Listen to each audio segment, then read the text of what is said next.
Whether you're talking about dogstars or dogstars, diamonds or diamondbacks, all normal matter is made from electrons and two other tiny little guys called quarks.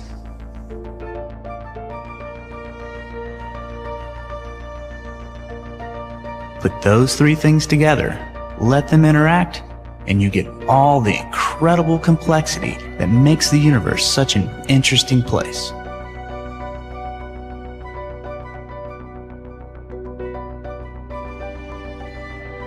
But how does that happen? How do you get somebody like Leonardo da Vinci from mixing just 3 different particles? How do you go from such simplicity to such incredible complexity? Let me take you on a journey, and together we just might figure it out. Along the way, we will probe life, consciousness, and the inner workings of the human brain, and just maybe uncover a few surprises.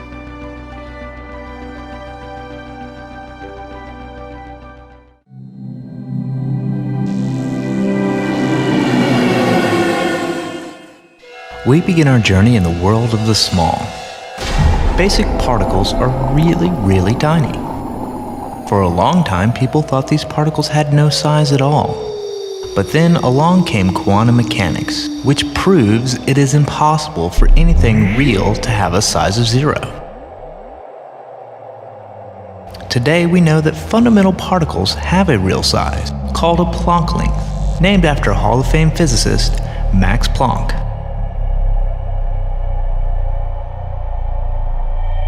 Now a Planck length is so small it's hard to imagine, much less to describe, but that won't keep us from trying. If a Planck length were as large as a grain of sand, then a proton would be the size of the Earth. And an atom would be the size of the orbit of Jupiter. That single grain of sand would be almost as large as the whole Milky Way galaxy.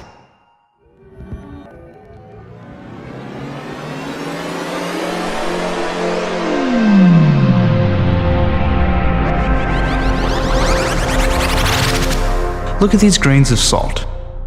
To the naked eye, they all look the same. But under a microscope, you can easily spot the differences. But every electron in the universe is absolutely identical to every other electron. If we could magically swap every electron in your body with some other electron, there would be no change. You would still be you. When you try to picture the behavior of things this small, you might resort to some really weird science. Quantum mechanics.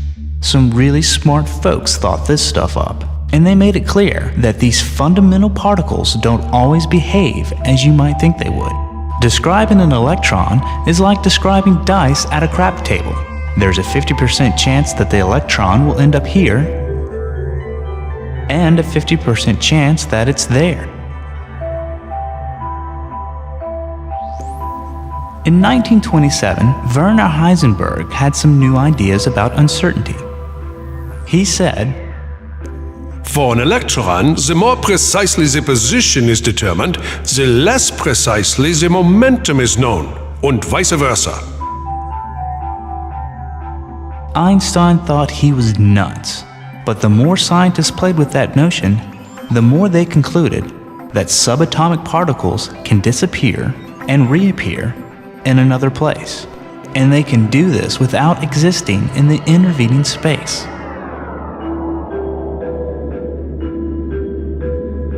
When an electron is trapped inside an atom, the places that this activity is limited to is the space around the nucleus, and this makes it look like a shell. Basic particles can also be in more than one place at a time, if the time is brief enough. an electron can travel from here to there along all possible paths simultaneously. And even more astounding, these particles can appear out of the nothingness of space, exist for an extremely brief instant, and then disappear. Scientists call them virtual particles.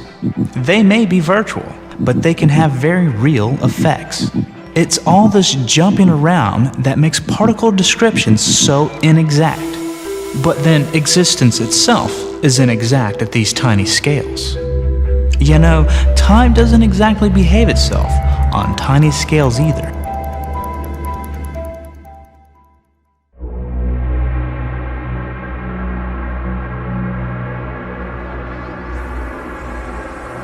Wouldn't you love to be able to travel in time? Authors through the ages have explored this tantalizing idea of being able to travel into the past or the future. Believe it or not, we are time traveling right now, into the future, one instant after another. But the question is, does time only travel in one direction, at one rate?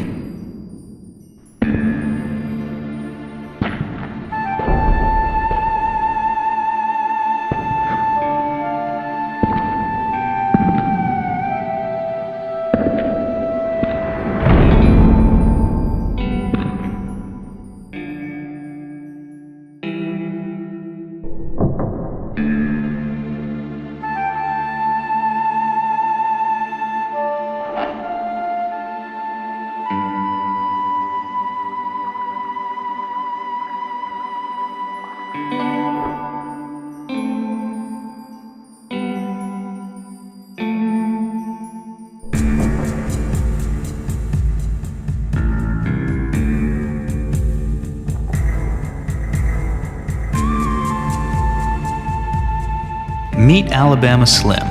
He's not only a great pool player, but he's a time outlaw. He's the only one you will ever see perform this particular pull shot.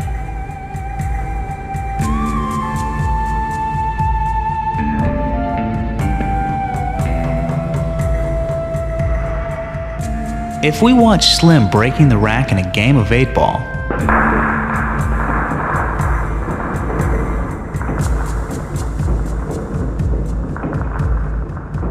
we can easily tell if time is running forward or backward.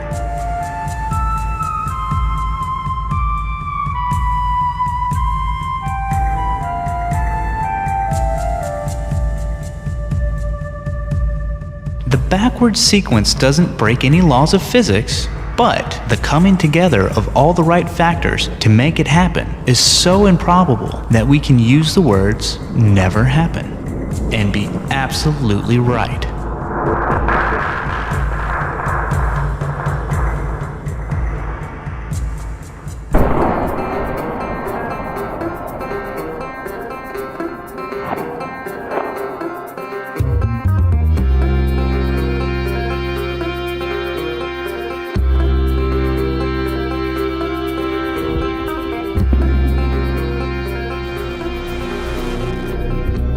In striking contrast, when two protons scatter off each other, time seems totally reversible. The backwards version looks just like the forward version. So why is this so different from playing pool? The answer is that the interaction between the protons is simple.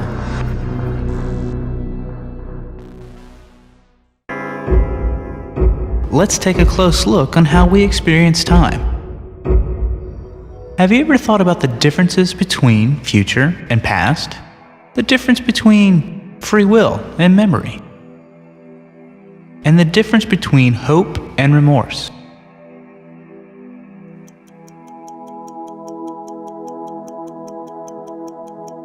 You can narrow and focus your attention so that you observe that split second of what we call the present. The present is now. Now. Well, you get the point. What you're focusing on is the future flying into the past. And if you can remember it, it is no longer in the present. The present, where everything happens, seems to have no extent at all. Something that happens 1 second ago is already the past, and this is true for a millionth or a millionth of a second. Likewise, the future is as close to now as is the past.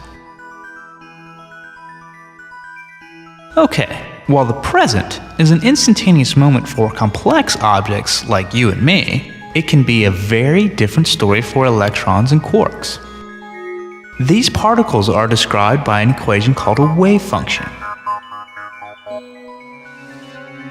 And when two particles interact, their wave functions become entangled. But for how long? When do they re-establish their individuality? A physicist would ask, when does this wave function collapse? Here's an electron named Henry bumping into one of his brothers. We know that after the interaction, Henry will be in one of two places: behind door A or behind door B. It's possible that for an extended period of time, our time, seconds, even minutes, our electron can effectively be in both places at once. Now you know why Einstein thought these guys were nuts. One way to think of this is that the electron has a flow of time that depends only on the next interaction. Present, for the simple electron, is an indefinite extension. It remains in the present until some new interaction causes it to change its wave function. And once that happens, time has moved forward. Any new interaction can cause the electron to jump from place A or place B, a light shining on it, or an electric field turning on. It does not take an observation or a measurement by a person, an enduring misconception. The collapse of a quantum wave function is the point where the universe moves forward, where present becomes past, and where more than one possibility becomes just one actuality. And time itself becomes irreversible when the collapse effect spreads to enough atoms and molecules that the backward sequence becomes so improbable as to never happen. So we've discovered a possible key in our understanding of complexity. The more complexity, the more improbable it is for time to be reversible.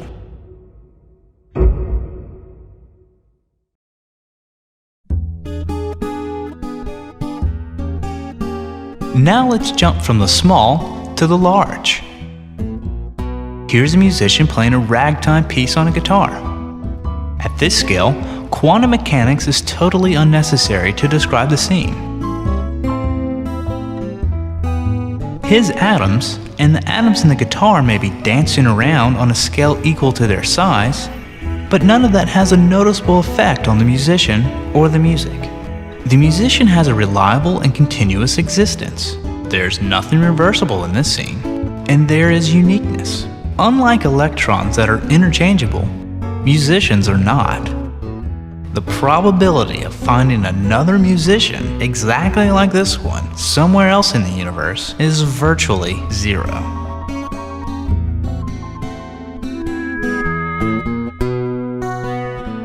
Also notice the chance of this musician being able to travel backward in time is equally zero.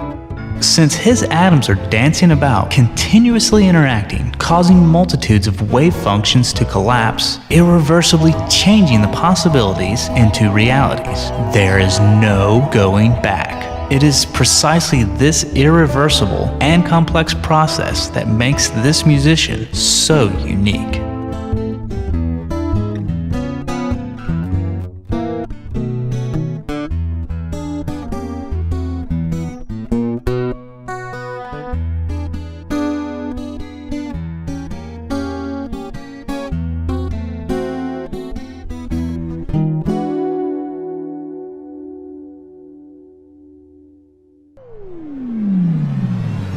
Back to the small, where we begin our climb up the ladder of structure.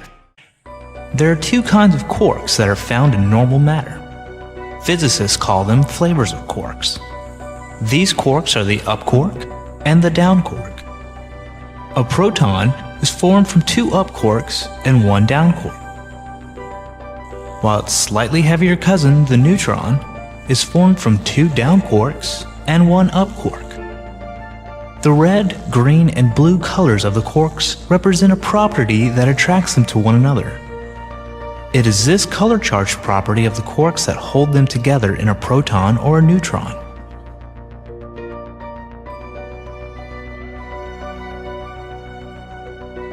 These protons and neutrons can then combine to form the nucleus of each element in the periodic table.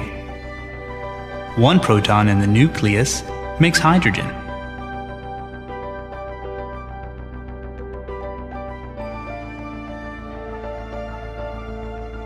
Two form helium.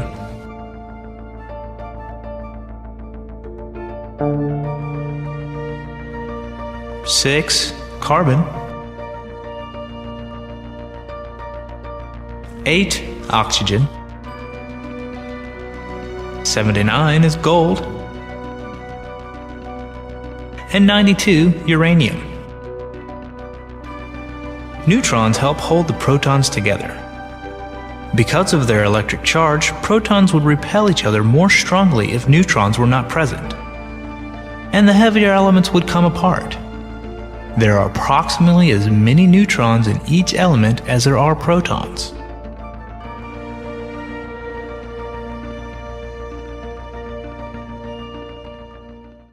Atoms are formed when the positively charged protons in the nucleus capture the negative electrons. Neutral atoms capture one negative electron for each positive proton in the nucleus.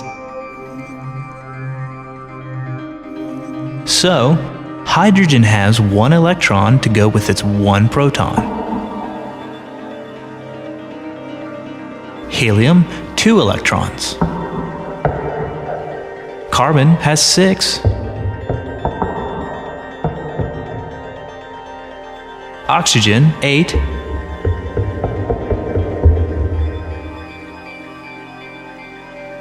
Gold has 79. And uranium, 92. There are nearly 90 stable elements. The largest of them contain close to 800 fundamental particles joined in a complex but stable structure. But electrons cannot just gather around in a crowd. Once again, the strange, wonderful world of the tiny has its idiosyncrasies. Electrons arrange themselves in shells inside an atom like the layers of an onion.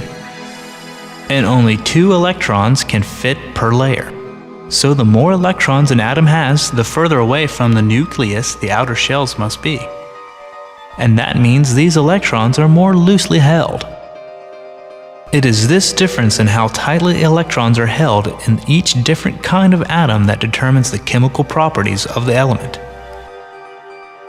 This accounts for the ability of metals to conduct electricity, the aloofness of noble gases, and the formation of molecules. It turns out that protons in 2 or more different nuclei can sometimes capture and fight over the same electron. And when that happens, atoms of different elements are joined together to form molecules.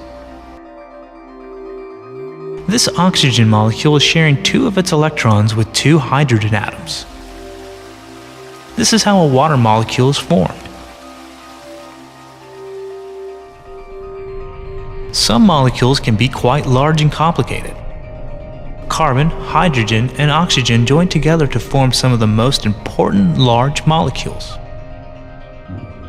Amino acids are molecules that are necessary for carbon-based life. And recently, it was discovered that amino acids form naturally and spontaneously in the vast gas clouds of outer space.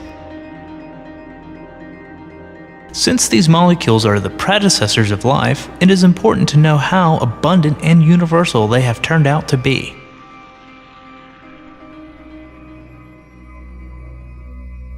Somewhere about here, our measurement of simplicity starts to edge towards the complex. At the level of complex molecules, existence is pretty reliable. Molecules such as adenine are too large and heavy for the uncertainty principle to enter into their description, and quantum mechanical oddities are rarely encountered at this level. but every adenine molecule is still identical with and interchangeable with one another. There isn't sufficient complexity to generate uniqueness. And a movie of even a complex molecule forming looks equally plausible running both forward and backwards. So reversibility still indicates simplicity.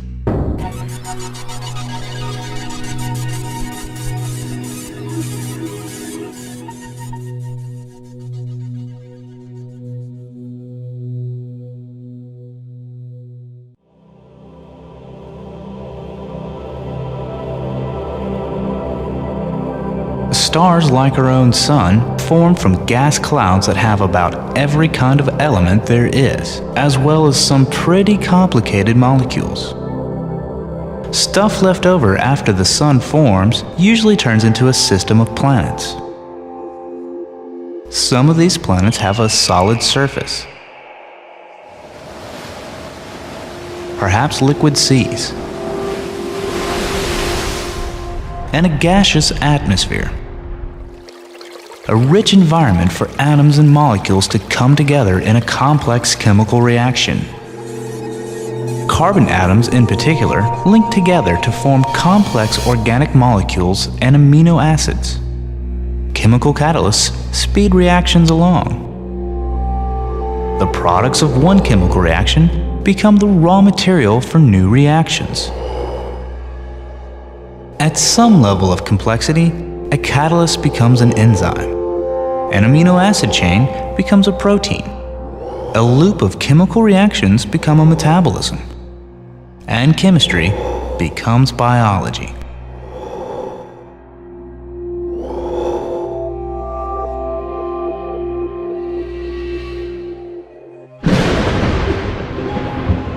On our planet, and perhaps countless others, life arose. The DNA molecule, which is the basis of all organic life on Earth, is more intricate by far than any spiral galaxy.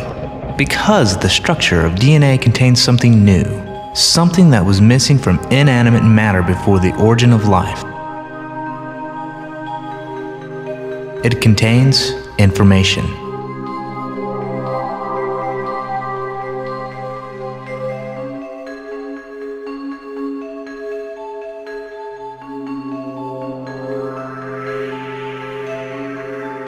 The DNA molecule encodes not only the information necessary to make copies of itself, but the information necessary to construct an entire organism.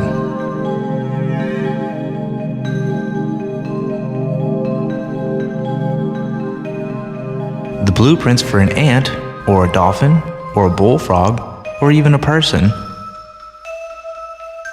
All of this information is somehow built into the structure of an organism's DNA in a molecular code billions of letters long. This information wasn't always there. The first DNA molecules could probably do nothing more than make copies of themselves from the surrounding molecules.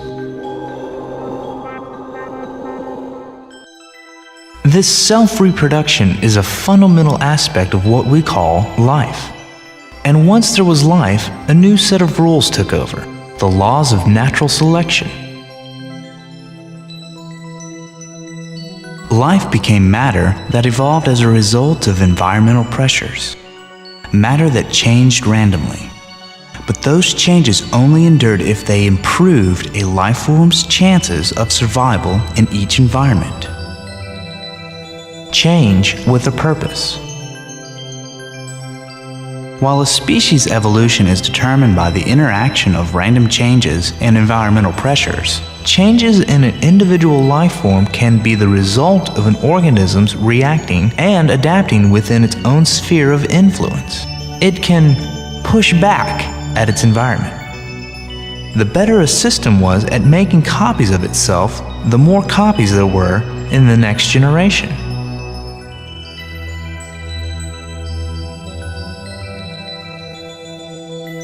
As the first living organisms adapted to ever-changing environments, a greater diversity of living things arose. A side effect of this increase of diversity was increased complexity.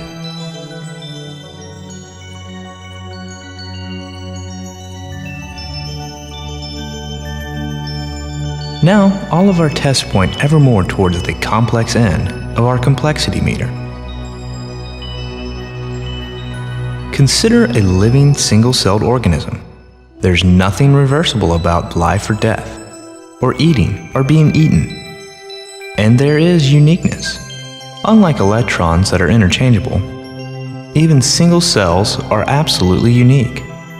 They may be capable of the same functionality, but they are always different in form and structure.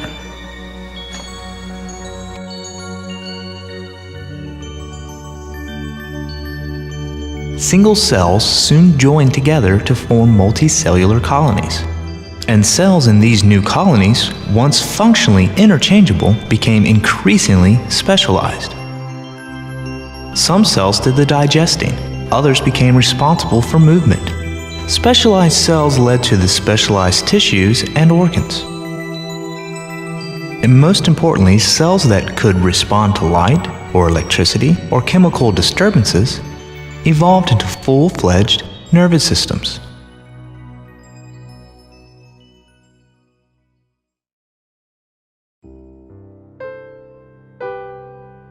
For centuries, the standard approach of science has been to understand nature by breaking it down into smaller and smaller pieces. Consider a flower. If we were to study flowers in their natural environment, their various forms and features, that makes us botanists. But in order to really understand how the flower works, how photosynthesis keeps the flower alive and allows it to grow, we have to get inside the flower. We might then study the cells that make up the flower, how the parts of the cell function, and how they are similar to cells of other living organisms. A cell biologist seeks to understand the flowers on this level. But in order to understand how the cells function, we need to understand the complex biochemistry of the cell's metabolism. And in order to understand how the flower's cells divide and reproduce, we have to understand the operations of DNA. The biochemist and the geneticist then seek to understand the flower on a deeper level. The study of organic molecules and DNA takes us down to the level of basic chemistry. How do atoms and molecules interact and combine with one another? This is the realm of the chemist. And understanding the forces at work inside atoms is the job of the physicist. Through this approach, breaking down the flower into smaller and smaller parts, and understanding how those parts function, we have built up a deep and comprehensive view of the laws of nature, from biology down to chemistry, and from chemistry down to physics. But there's a limitation with this approach. Somewhere along the way, we lost the flower. In other words, by breaking the flower down into smaller and simpler pieces, we've lost sight of the complexity that makes the flower what it is.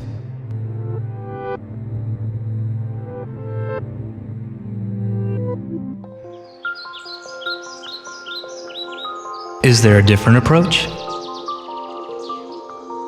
Is there some better way to understand complex systems? Not by examining how their parts function, but by understanding how the parts come together to create something that is, in a sense, more than just the sum of its parts.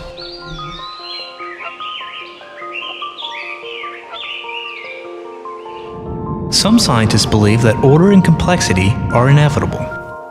The study of systems as diverse as board games, computer programs, and ant colonies has revealed some remarkable features of complex systems. Rules much simpler than those of physics and chemistry can result in a great deal of complexity.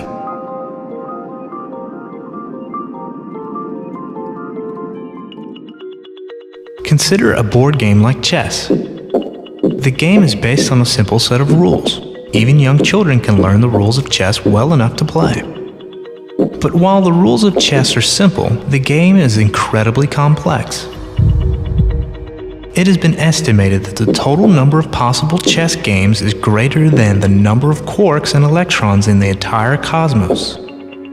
With only 32 pieces operating under a simple set of rules, the complexity of the chess universe is astounding. Where does the complexity of the game of chess come from? It's not the individual moves of the pieces, it's the way those pieces affect one another. The way each move depends on the previous turn.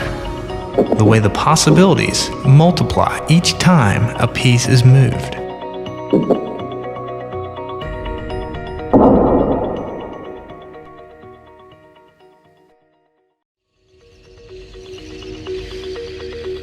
Nature gives us a lot of examples of complex behavior emerging from the interaction of many individuals. The members of an ant colony are capable of a wide variety of complex behaviors.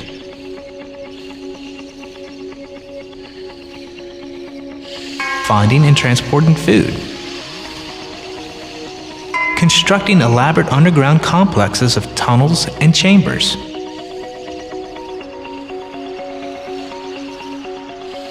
Defending their territory from invaders. Such activity would seem to involve a great deal of planning, memory, and coordination. But there's no head ant that draws up the blueprints of a colony and gives directions to the worker ants. Turn that tunnel to the left. Bring that piece of sand over here. Instead, each ant follows a very simple set of rules based on cues from its environment and from activity of ants nearby. For example, how do ants know to walk in a single file to pick up food and then return in a single file to the nest? They don't. They know 3 simple rules. First, if you come upon something that smells like food, pick it up. Second, when you pick up a piece of food, release a chemical signal, a pheromone. Third, if you come across a pheromone trail left by another ant, follow it. Let's see what happens when a group of ants follow these 3 simple rules. The first ant wanders about in its environment and picks up a piece of food. She releases a chemical signal and begins to leave a trail. As the ant continues to wander, other ants stumble upon her trail. They follow this trail and are led to the food. Some of them may follow the trail the wrong way, but that's okay. Once the first ant reaches the nest, she drops off the morsel of food. And when she exits the nest again, she will come upon her own pheromone trail and follow it. The ant doesn't remember where the food is. She doesn't even know that she's following her own trail. She's just following rule number 3. Always follow the trail.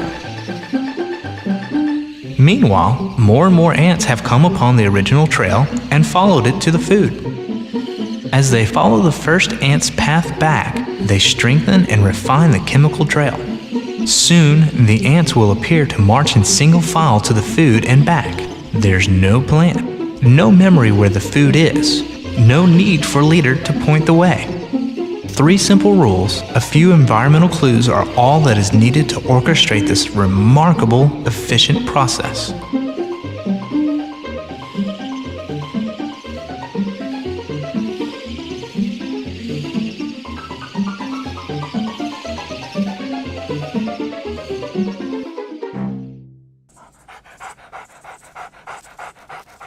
From dogstars to dog and paw stars, we are now embarking on the age of robots. The enormous complexity of living things has been brought sharply into focus by our efforts to create machines that mimic organic living creatures. We now have robots that help in many fields: bomb disposal, fire and rescue operations, hospital care, military drones and tanks. Our desire to build robots seems boundless.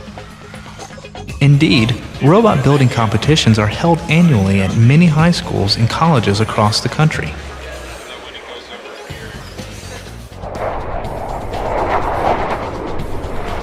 We now have robots that can fly planes. Can you guess which plane is being piloted by a robot?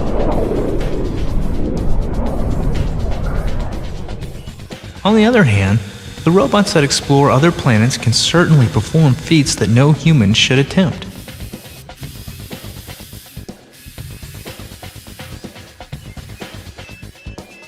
From laser eye surgery to automobile construction, we have been quite successful in building robots that can perform remarkably well in situations that can be defined by simple rules in repetitious tasks. Similar to the way ants can perform tasks following simple rules, pool robots clean by moving around in random patterns that eventually cover the entire pool bottom. The tail sweeps back and forth to raise bottom debris while the water vacuum sucks the dirt into the container bag or net. And occasionally it backs up to avoid getting caught in corners. Vacuum cleaner robots perform their duties by very similar algorithms.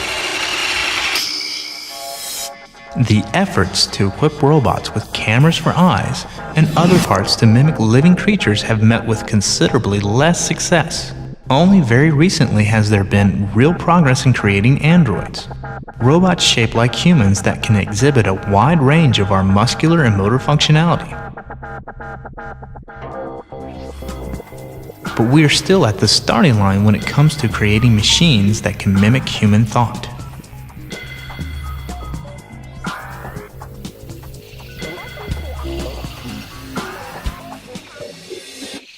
It is easy to imagine an ant or a robot as a mindless agent following simple rules that produce the illusion of complexity. But what of a human mind?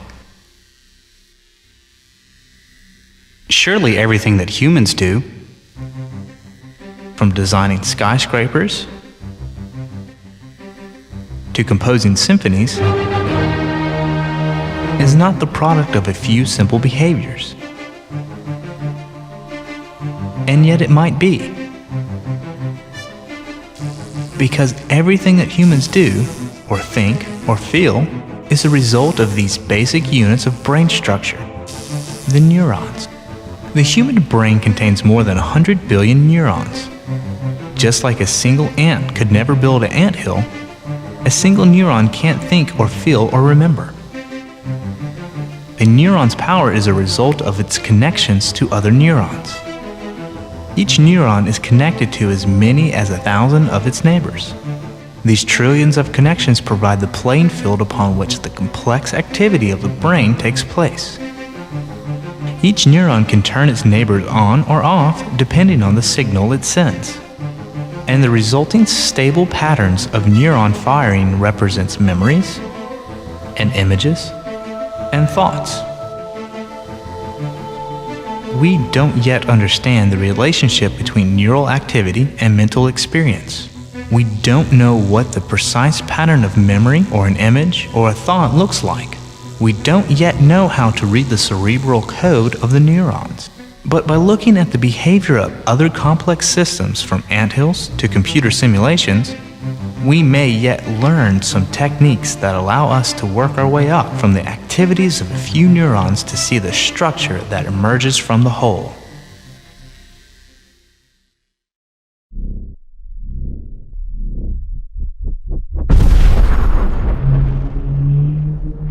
It is possible to view the entire history of the universe as a story of complexity emerging again and again from simple systems under the influence of simple rules. The laws of physics bind together the most fundamental constituents of matter, electrons and quarks, into stable structures called atoms. Atoms themselves are subject to new sets of rules, pushing and pulling together and combining into new forms, molecules, governed by the laws of chemistry. Simple molecules of water and carbon dioxide, consisting of only a few atoms, can combine and interact in even more complicated ways, building more and more complicated structures, clumps of chains and rings. The rules of chemistry are universal. The same kind of amino acids that are found in our own bodies can also be found in the cold depths of space. At some point, very large and complex molecules become capable of something new. DNA molecules make copies of themselves. The chemical metabolism inside of a cell produces and stores energy. Energy that can be used for motion and reproduction. The raw material of chemistry has given rise to new kinds of complex behavior, one that we call life.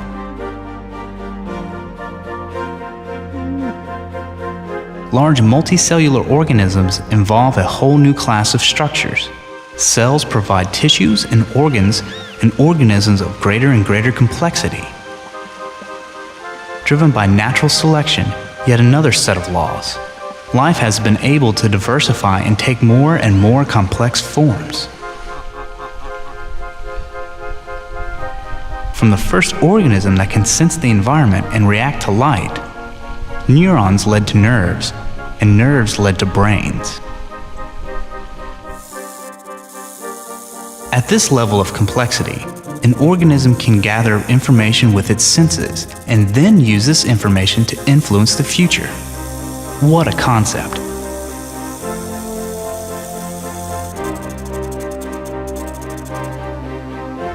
The human brain is perhaps the most complex structure in the universe. And in its complexity comes the most mysterious phenomenon that science has attempted to understand: consciousness.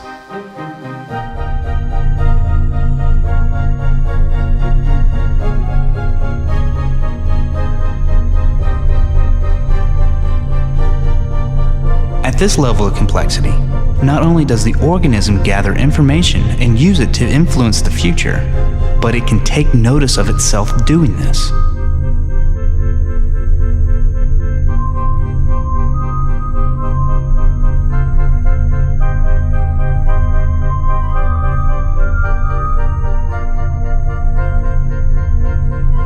It can influence the future with intentions to change itself.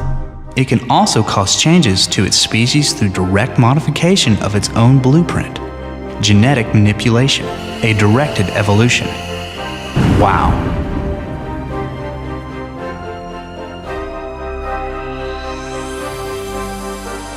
So from three fundamental particles, we have now constructed an organism that is alive, conscious, self-aware, and has the ability to understand itself and the universe it occupies. How wonderfully complex.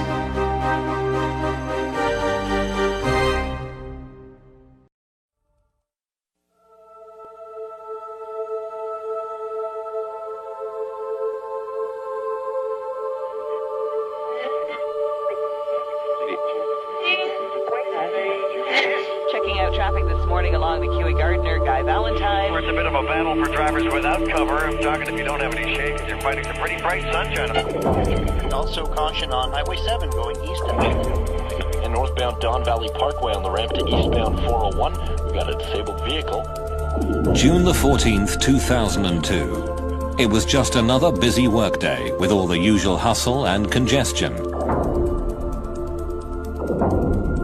With all the close calls and near misses that people all over the world have come to accept as the normal level of risk in everyday life. But on that day, high overhead and behind the sun, what no one saw coming, what no telescope on Earth was able to see against the blinding light, was an asteroid big enough to destroy an entire city. From behind the sun, asteroid 2002 MN came hurtling towards Earth, faster than a speeding bullet. It shot past, less than a third the distance to the moon, and nobody saw it, until 3 days later, when the rock emerged from Earth's shadow into the night sky, going away. It looks like the Earth just dodged a bullet. Actually, it was an asteroid. Scientists say it blew by last week at a distance they describe as a close shave. The airline industry would call this a near miss. Scientists who study asteroids and comets called it a problem. The threat of asteroid impacts on the Earth is very real. We know that throughout history this has happened. The craters we see on the moon are examples of the kind of impact history that the Earth has had. But it also happens very rarely. So it's a very unusual kind of hazard. It's a hazard in which the risk in any one year is very low, but it does happen, and if it really did come about on our watch, it could end civilization. These cosmic bullets originate on the far side of Mars, in the main asteroid belt, where a bracelet of celestial debris circles the Sun. Millions of rocky fragments, building blocks of a planet that never quite came together when the solar system was formed. What's often depicted as a busy cosmic junkyard is actually more like a big empty speedway. The rocks are far apart and moving very fast, ranging in size from pebbles to boulders to rocks the size of Mount Everest.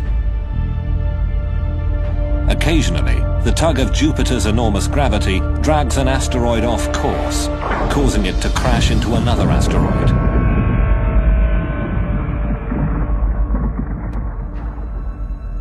Some veer away into new orbits that cross the paths of Mars, Earth, Venus or Mercury. Another ring of debris called the Oort cloud is the source of most comets, which are big, rocky ice balls that orbit the Sun and cross the paths of the inner planets.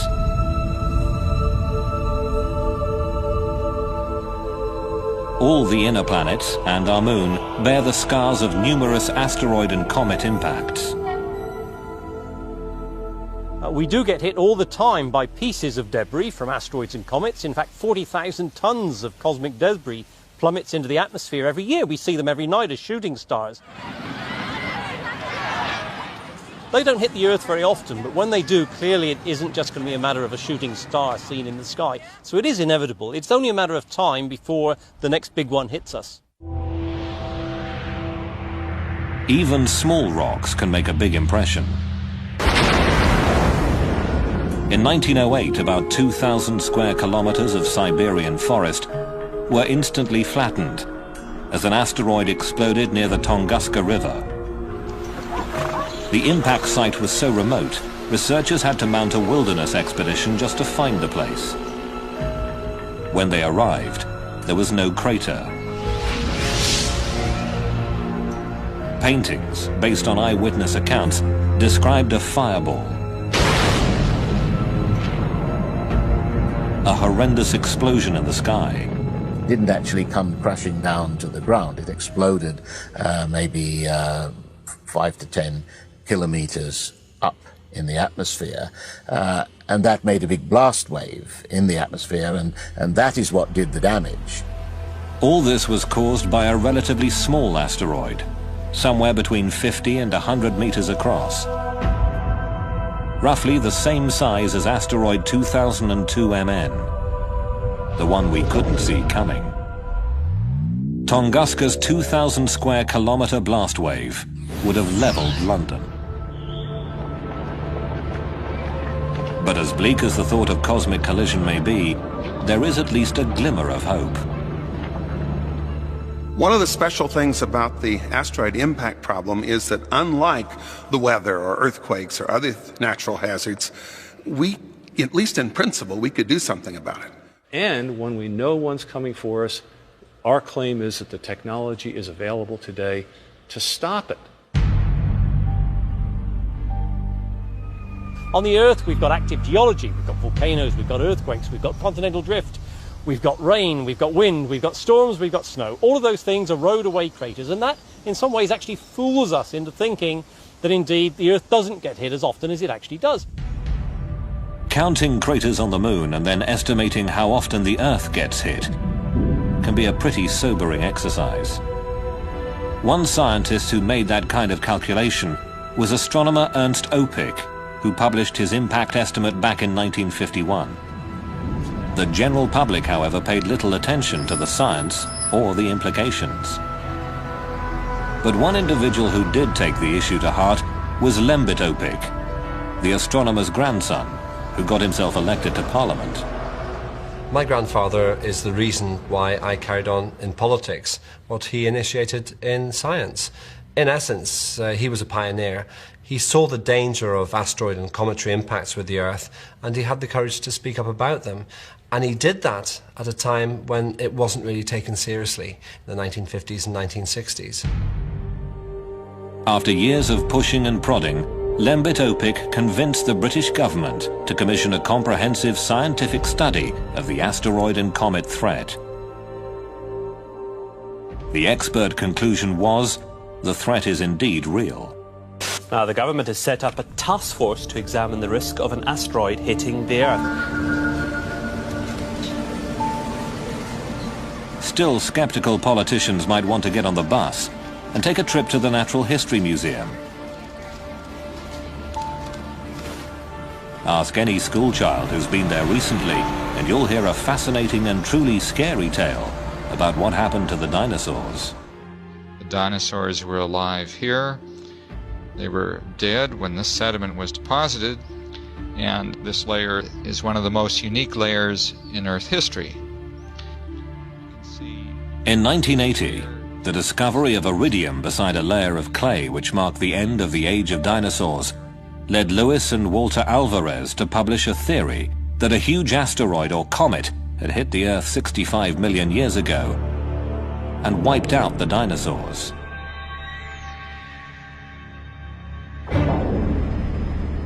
But for this concept to be confirmed, there had to be a crater.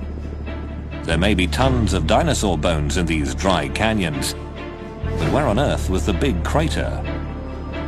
Just the kind of mystery a budding young scientist would love to solve.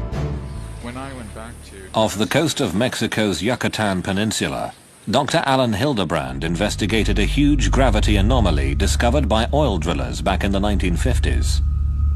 Put that together with a semicircular magnetic anomaly and you get a massive crater, 180 kilometers across, near a little village called Chicxulub Pueblo.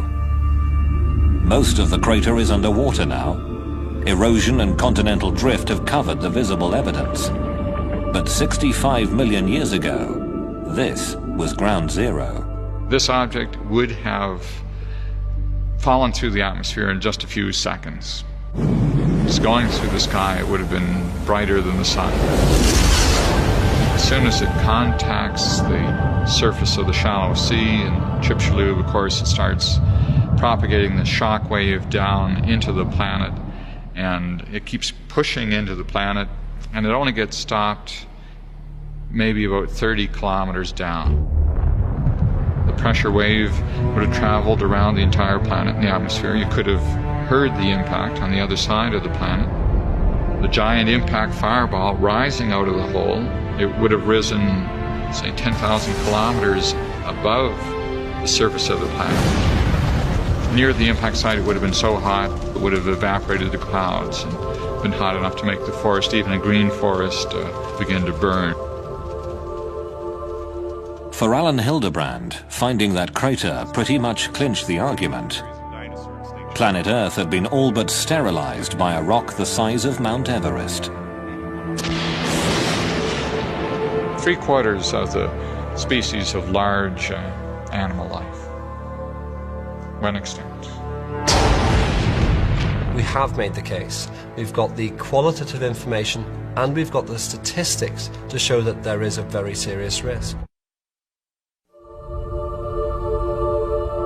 If you wanted to save planet Earth from cosmic disaster, where would you find people with all the right stuff to do the job? Well, Houston, Texas might be a good place to start looking. This town has that rarest of breeds, the space cowboy. Houston is home to NASA's Johnson Space Center, where rocket science is a way of life and astronauts learn their trade. If you could roll me 90, then go down. I'll come in on my side.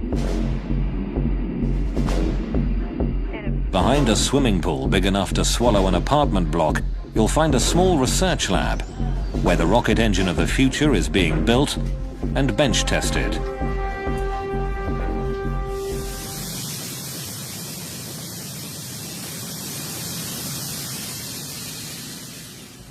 Yeah. Very nice. Question is, how big is the plasma going to go from here to here?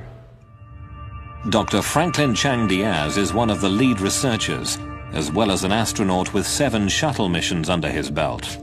And in fact, there was a time in one of my flights where we got hit by very tiny micro meteorites, perhaps, or some sort of orbital debris, which made little tiny dents or little craters in the windows of the shuttle. Well, that tube is welded. Yeah, I did it. You already welded it. Yeah, I did it. First-hand experience with rocks in space gave birth to a new idea and a dual purpose to Chang Diaz's work here. His rocket engine has been developed for long-distance missions to Mars, or as far away as the icy moons of Jupiter. But it could also be used to push a dangerous asteroid out of harm's way. I am concerned enough to think that we need to not waste time arguing about it as to whether it's real or not. I think we need to move ahead and do them. Well, I'm wild and the hell's free. Come on, baby, you belong to me. Sweet kiss makes my engine start.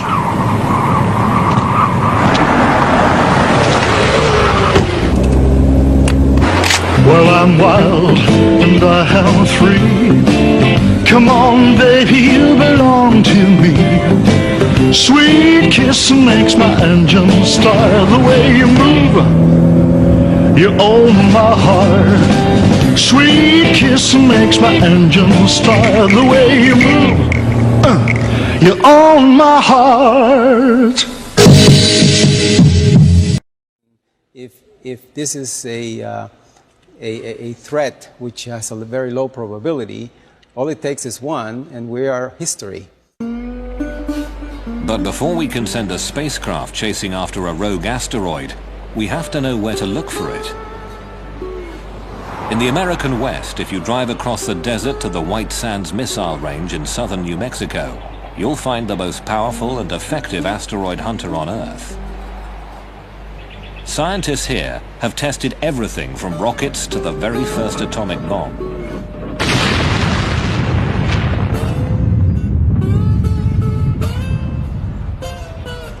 Today, across the valley floor from the Trinity bomb site, the US Air Force has installed one of the world's most advanced telescopes.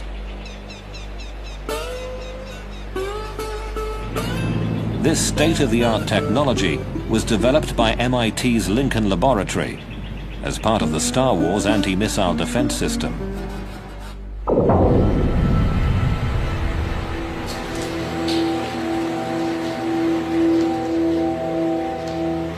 These may not be the world's biggest telescopes, but they clearly are the best when it comes to finding deadly rocks in space. This is LINEAR, the Lincoln Near-Earth Asteroid Research Facility.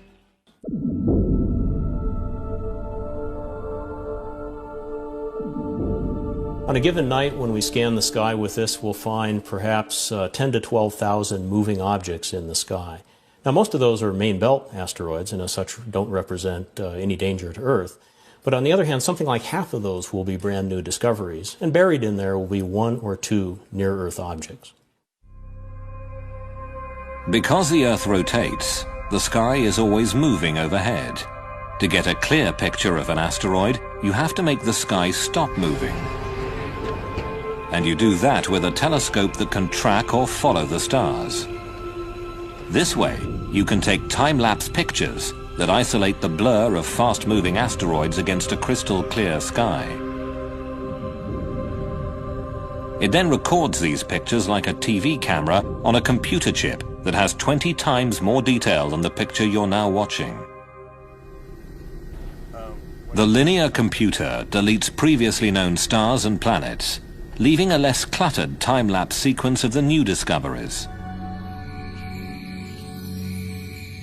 At the end of each night shift, LINEAR's thousands of new discoveries are emailed to the International Astronomical Union's Minor Planet Center at Harvard University. a team of only 3 scientists must cope with the avalanche of new sightings, searching for potentially hazardous asteroids or comets. Computers make a rough calculation of an asteroid's orbit, but it's up to Brian Marsden to estimate the level of risk. They may be reporting 50 or 60,000 observations from one night, and it takes a while to get through that. But so we look first at the fast movers and see if there's anything interesting there. H is equal to sine delta. We do sometimes get close to 70 or 80,000 observations a day, almost one per second. There are some days when we effectively have 1 observation per second. Even with fast computers, Marsden's team can make only a preliminary calculation of each asteroid's orbit. 5 shots in one night cover only a tiny segment of an asteroid's orbital path.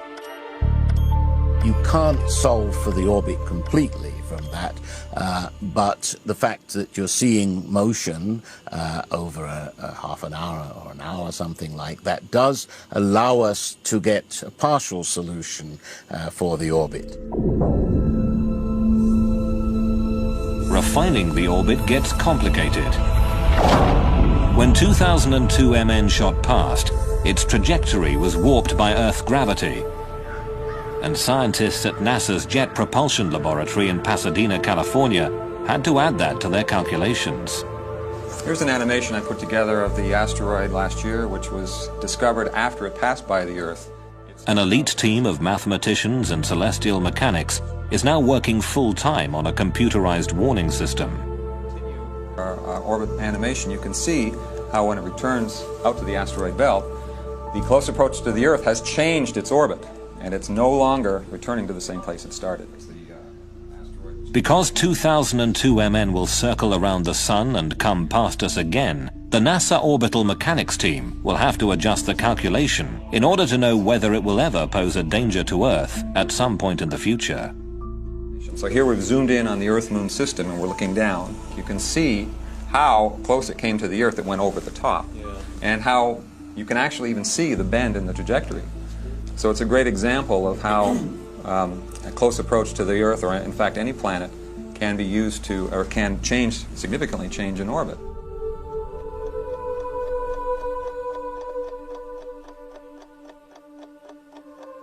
To know where an asteroid is likely to be in the future, you need a model of the solar system. Mechanical models that show the relative motions of the Sun and planets have been around since the early 18th century. They're called orreries. What the celestial mechanics at NASA had to do was create a new digital model.